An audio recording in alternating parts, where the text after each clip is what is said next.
सलमान साहब, सबसे पहले तो हम यही जानना चाहेंगे कि आप लोग नगर निगम के चुनाव को लेकर किस तरीके से आप मैदान में उतरे। हालांकि मैं बहुत लोगों से सवाल ये पूछता हूं और वो अलग अलग तरीके से जवाब देते हैं। आपसे भी वही सवाल मैं पूछना चाहूँगा। अगर लोग बीजेपी की तरफ जा रहे हैं, कुछ लोग बीएसपी की तरफ जा रहे हैं, कुछ लोग जैसे मुसलमान जो हैं वो समाजवादी की तरफ जा रहे हैं, तो क्या वो लोग आल इंडिया मजलिस इत्तेहादुल मुस्लिमीन में नहीं आ सकते? क्या कमी रह गई? बात हम नहीं समझ पा रहे हैं। जैसे आप समझाना चाह रहे हैं, आवाम को समझा रहे हैं, बेहतर है आप समझा रहे हैं, लेकिन 2012 में मुसलमानों ने जो है मायावती को हराने की पूरी ताकत लगा दी और समाजवादी को फिर से सत्ता में लाए। यही सिस्टम लगातार चलता रहा। ये 2022 तो नई बात नहीं। कहते हैं जैसे बिहार में आप लोग 5 सीट लेकर आ गए, हाँ, तो यहाँ क्यों नहीं ला सके आप? उसकी वजह मैं आपको बता दूं, बिहार में लोगों ने, वहाँ भी लोग तेजस्वी यादव को जिताना चाहते थे, उनके पीछे एक झुंड थी। वहाँ पर अगर दिन अवैसी की रैली में भीड़ थी।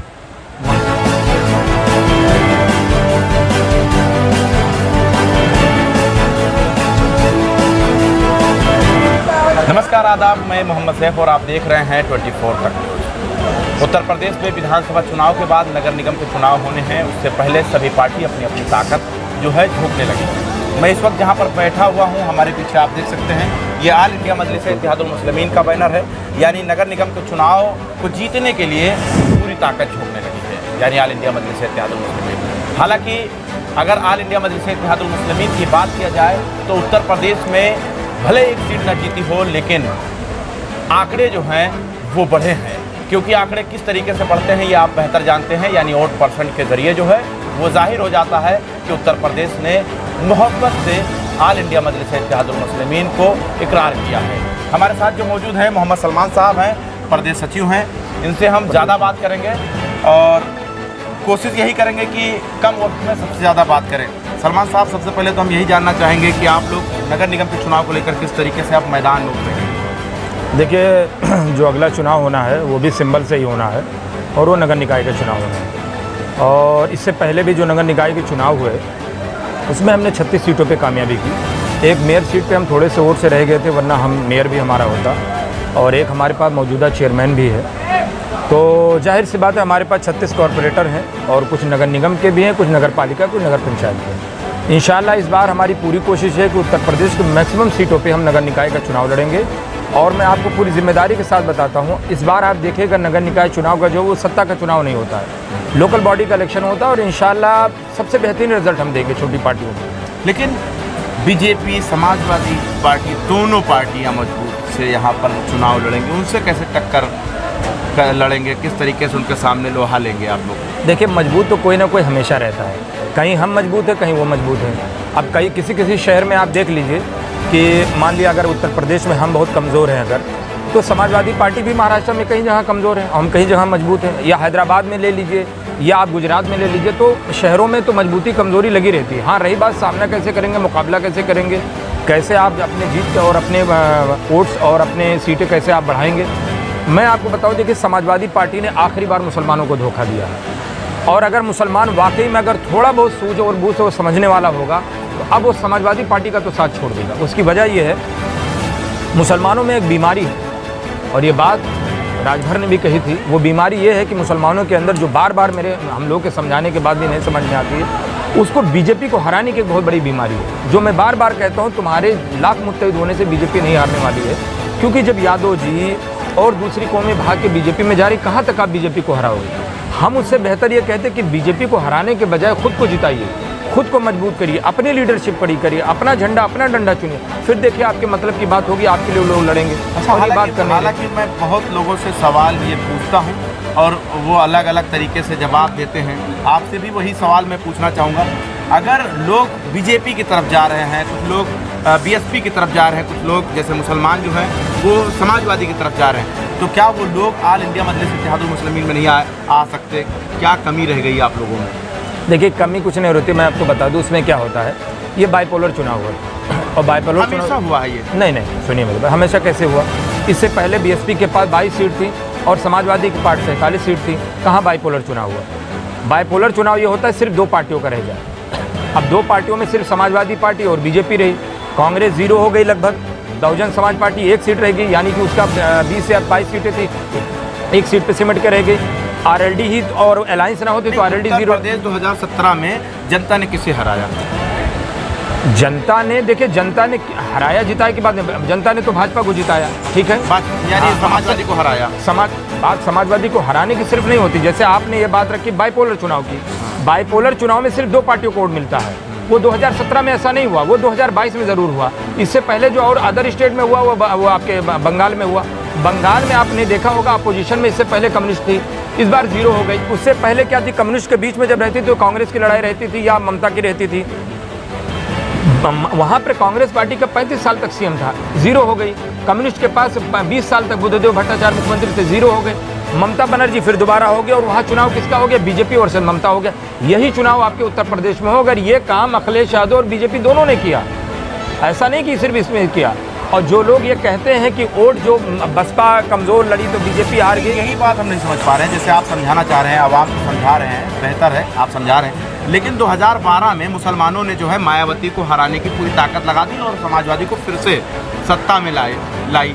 तो यही सिस्टम लगातार चलता रहा। ये 2022 तो नई बात नहीं है सर। देखिए उसमें लाने, मैंने क्या कहा था, आपने जो बात किया तो उस बात पे थोड़ा सा कायम रहे। आपने बाइपोलर जब चुनाव की बात की था तो मैंने कहा 2022 का चुनाव बाइपोलर हुआ है, इससे पहले 20 साल तक कोई चुनाव बाइपोलर नहीं हुआ। बाइपोलर चुनाव में क्या होता है, बाकी सब सिमट जाते हैं, सिर्फ 2 लोग रह जाते हैं। मायावती को 80 सीट मिली थी, अखिलेश यादव को 225 सीट मिली थी और आपके बीजेपी को 47 से 51 सीटें मिली थी।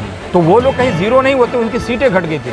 जबकि मायावती का जो 203 सीटों पे उस वक्त वो रनर थे, तो अच्छी खासी उनकी भी वो थी। बात ये होता है उस वक्त ये रहता है कि जब 20-25 सालों से ये चल रहा आता था कि जैसे राजस्थान का मामला था, एक बार सपा, एक बार बसपा, एक बार कांग्रेस, एक बार बीजेपी, इस तरह चुनाव चलता है। ये चुनाव जैसे बाइपोलर हुआ तो बीजेपी ने हाथ मान लिया। लोग कहते हैं जैसे बिहार में आप लोग 5 सीट लेकर आ गए, हाँ, तो यहाँ क्यों नहीं ला सके आप? उसकी वजह मैं आपको बता दूं, बिहार में लोगों ने, वहाँ भी लोग तेजस्वी यादव को जिताना चाहते थे, उनके पीछे एक झुंड थी। वहाँ पर अगर अवैसी की रैली में भीड़ थी, वहाँ अगर बाइपोलर चुनाव होता तो वहाँ पर हमें भी नहीं मिलती और कई लोगों को नहीं मिलता। बसपा का भी खाता नहीं खुलता और भी छोटी पार्टियाँ जो 2-4 सीटें लेकर आए उनको भी कुछ नहीं मिलता, कुछ नहीं मिलता किसी को। लेकिन वहाँ बाइपोलर चुनाव नहीं हुआ और वहाँ के लोगों ने हिम्मत और ताकत दोनों से काम लिया तो हमें 5 सीटें दी और हमसे थोड़ी सी चूक हो गई, वरना इंशाल्लाह हम वहाँ पर 7 सीटें लेकर आते। तो आने वाले चुनाव में यानी आप बिहार में सत्ता में आने की कोशिश करेंगे? बिहार में आप देखिएगा जो अगला चुनाव है लोकसभा का है और इंशाल्लाह मैं आपको ये भी बता रहा हूँ कि मैंने तो पिछले भी चुनाव में कहा था कि ओवैसी साहब अब इंशाल्लाह अकेले पार्लियामेंट में नहीं जाएंगे और अल्लाह ने चाहा तो ओवैसी साहब इस बार 4-6-7 लोगों के साथ इंशाल्लाह पार्लियामेंट में जाएंगे। तो नगर निगम के चुनाव में जो लोग ये आवाज़ उठा रहे हैं कि ये अब क्या लड़ेंगे, इनके लोग क्या लड़ेंगे, इनके लोग तो खुद टूट के जाने लगे हैं। कहाँ हमारे टूट के लोग जाने लगे बताइए? सबसे ज़्यादा टूट के लोग तो समाजवादी पार्टी के जा रहे हैं, हर कोई दूसरे दिन इस्तीफ़ा दे रहा है, समाजवादी पार्टी के जा रहा है और सबसे ज़्यादा तो मुसलमान जो है वो मायूस हुआ समाजवादी पार्टी से। तो वो लोग ऑल इंडिया मजलिस इत्तेहादुल मुस्लिमीन में क्यों नहीं शामिल होते? सर अभी एक बात बताए, चुनाव हुआ कितना दिन हुआ है? 11 मार्च को चुनाव खत्म हुआ, फ़ौरन उसके बाद रमज़ान आ गया, रमज़ान से 3 या 4 दिन हुआ है, अभी ईद हुए हैं। अब आप देखिएगा हम लोग अपना कार्यक्रम शुरू कर रहे हैं, शुरुआत हो गई है। मैंने रमज़ान से पहले एक प्रोग्राम का ऑर्डर मैंने संभल में कर दिया है। आप देखिएगा, मैं पूरी जिम्मेदारी के साथ कहता हूँ, मुझसे आप दोबारा भी मिलेगा 1 महीने के बाद इंशाल्लाह आप देखेंगे MIM का जो जलवा है, MIM की जो मेहनत है, MIM का जो काम है वो रोड पे भी दिखेगा, लोगों के दिलों में भी दिखेगा और भारी भरकम भीड़ के साथ लोग हमसे सपा बसपा के लोग छोड़ के आएंगे और MIM ज्वाइन करेंगे और यहाँ से जीत के भी दिखाएंगे। नहीं, कुछ लोग तो ये भी आरोप लगाते हैं कि सिर्फ असदुद्दीन ओवैसी ही दिखते हैं, बाकी अदर लोग कहाँ हैं? कैसे कह सकते हैं कि आप असदुद्दीन ओवैसी देख रहे हैं? आप देख लीजिए दिल्ली में मामला है, वो हमारे जो प्रदेश अध्यक्ष जी हैं आप उनको देख लीजिए, इम्तियाज़ जलील साहब को देख लीजिए। यहीं आपके इलेक्शन में मैंने कहा ना कि अभी हो गया ना, ईद हो गई, अभी आप शौकत भाई को देखिएगा, मेरी पूरी प्रदेश की कमेटी को देखिएगा, हम हर जगह आपको मौजूद मिलेंगे। हाँ, ये अलग बात है कि सबसे ज़्यादा जो बड़ा फेस है, जो चेहरा है, जिसका नाम है वो इसी साहब का है, हमें उससे इनकार नहीं। सड़कों पर कब देखेगी जनता आप लोग? हमसे ज़्यादा ये बहुत बड़ा सवाल है, सड़कों पर कब जनता इंतजार कर रही जनता? सर देखिए, मैं क्योंकि मोहब्बत से लोगों ने वोट किया है ऑल इंडिया मजलिस इत्तेहादुल मुस्लिमीन को 2022 में। हमको तो जितने लोगों ने वोट किया उसका तो हम लोग हमेशा शुक्रगुजार रहेंगे, उनका एहसान है, हम लोग मानते हैं। हम सपा बसपा वालों की तरह नहीं है कि वोट लेने के बाद भी हमारी लेना करें। जितना वोट समाजवादी पार्टी का दिया है मुसलमानों को ने, अगर उसका 20% भी हमें वोट दिया होता तो जिन लोगों ने बदतमीज़ी की है, जो लोग बुलडोजर से हमारे घरों को गिरा रहे हैं ना, हमें अगर संवैधानिक पद पे बैठने को मिल गया होता ना तो हम उस बुलडोजर के सामने आके खड़े हो जाते, लेकिन किसी के घरों को नहीं गिरने देते। इतना हम दावे के साथ कहते हैं। हमारे विधायक अगर एक भी जीतता तो वो चारों तरफ कूद के पहुँचता, लेकिन ये काम नहीं होने देता जिस तरह समाजवादी पार्टी के लोग कर रहे हैं। और रही बात आपके ज़मीन पे उतरने के लिए, अभी शौकत भाई आपके बीच में 10 मिनट पहले बाइट देकर गए हैं। हमने जहां मॉब लिंचिंग, जहां कोई मामलात हुए हैं, वहां पर हम सबसे पहले पहुंचे हैं। एनआरसी के भी मामले में सबसे पहले धरना प्रदर्शन करने वाली हमारी महिला विंग की, जो इससे पहले जो प्रदेश जिला अध्यक्ष थी वो रुखसाना जिया साहिबा थी, उन्होंने सबसे पहले प्रोटेस्ट किया था। सबसे पहले MIM ने ही आपके घंटा घर पे सबसे पहले प्रोटेस्ट किया था। उनके ऊपर राजद्रोह तक का भी केस लगा था और कई लड़के जेल गए थे। हमारे यहाँ के कई लड़कों पे NSA लगा था। बताइए समाजवादी पार्टी के कितने लोगों पे लगा था। और रही बात छोटे मोटे आंदोलन जितने भी वो हमने मेमोरेंडम दिया उसमें दिया है। ये अलग बात है कि सपा बसपा का ज़्यादा दिखता है, मेरा नहीं, लेकिन हमने काम किया है और इंशाल्लाह आने वाले वक्त में और हम आप काम करेंगे। अच्छा, एक सवाल है, 2022 में आप लोगों ने हमेशा मंच से एक बात कहते थे, मुसलमानों तुम्हें ठगा गया, मुसलमानों तुम्हें ठगा गया। नगर निगम के चुनाव में क्या मुद्दा होगा? नगर निगम के चुनाव में देखिए लोकल मुद्दा होता है, ठीक है, उसमें भी कोशिश ये होती है, पार्टियां हमेशा ये कोशिश करती है कि हम पार्टी के बैनर तरह और अपने चीज़ों को दिखा के डरवा के वोट लें। हमारा बार बार मुसलमानों से कहना, जब तक तुम अपनी लीडरशिप नहीं खड़ी करोगे तुम्हारी कोई बात नहीं करेगा। मैं बार बार कह रहा हूँ, तुम अखिलेश यादव नहीं बन सकते हो, तुम मायावती नहीं बन सकते हो, तुम BJP नहीं बन सकते हो, लेकिन आप निषाद पार्टी की तरह तो बन सकते हैं ना, अनुप्रिया की तरह तो बन सकते हैं ना, RLD की तरह बन सकते हैं ना। मालिक नहीं बन सकते, हिस्सेदार तो बन सकते हैं ना। जब तक आप हिस्सेदार नहीं बनेंगे आपको हिस्सा नहीं मिलेगा। चलिए, बहुत बहुत शुक्रिया। तो हमारे साथ मोहम्मद सलमान साहब मौजूद थे, जिनसे हमने बहुत सारे सवाल पूछे, लेकिन सवाल बहुत सारे थे लेकिन वक्त बहुत कम था। जुड़े रहे हमारे साथ और देखते रहें 24 तक।